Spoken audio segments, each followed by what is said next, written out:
سوره فیل. بسم الله الرحمن الرحیم. به نام الله بخشاینده مهربان. الم تر کیف فعل ربک باصحاب الفیل.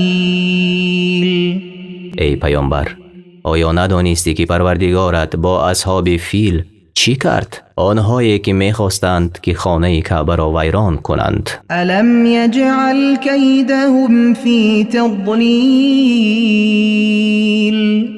آیا مکرشان را باطل نساخت؟ و ارسل علیهم طیرا ابابیل.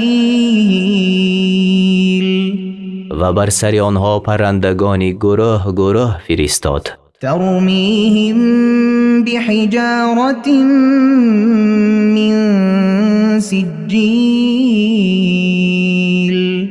تا آنها را با سجیل سنگباران کردند. سجیل معنایش سنگ و گل. فجعلهم كعصف مأکول. پس آنان را چون کاه خورده شده گردانید.